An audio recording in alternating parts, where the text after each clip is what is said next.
awo olwatuuka once upon a time munnange obadde okimanyi nga Ekiimyanso Ne'Ladu bali babeera ku nsi kuno.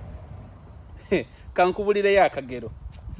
Emyaka egyayita mingi nnyo era egiyise, emyaka egyedde ennyo, Ekiimyanso yali muvubuka omuto ate wabula Ladu yali maama wa Ekiimyanso.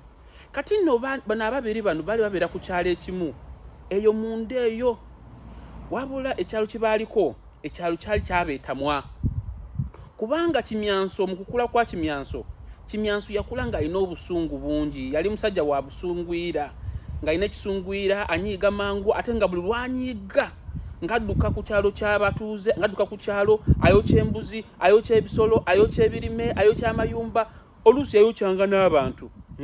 Ekiimyanso oyo gw'olaba.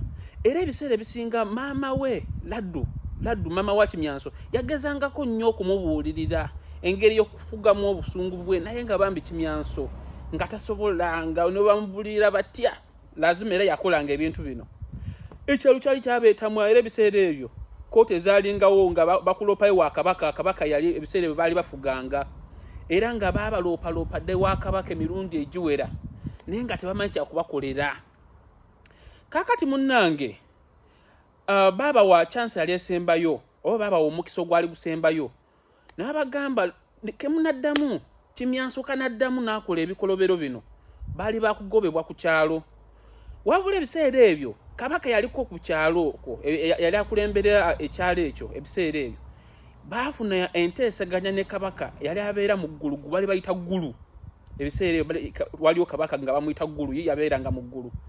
Ne bakola enteesaganya, baatula ku mmeeza, kabaka w'oku nsi n'agamba kabaka ggulu, n'amugamba njagala ontaase, nina abatuuze babiri bwe bati, naye tebagenda kusobola kyalo kwendi kubanga balina obusungu, kuba oli Ekiimyanso buli lwanyiiga ayokya ebintu, atta abantu, kwegamba akola buli kimu.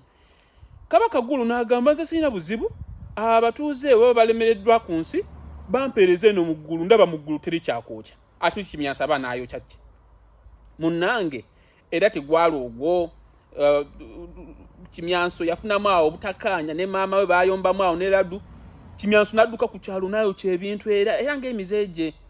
Munnange kabaka w'oku nsi kwe kusindika Ekiimyanso ne Ladu bagende babeere mu ggulu.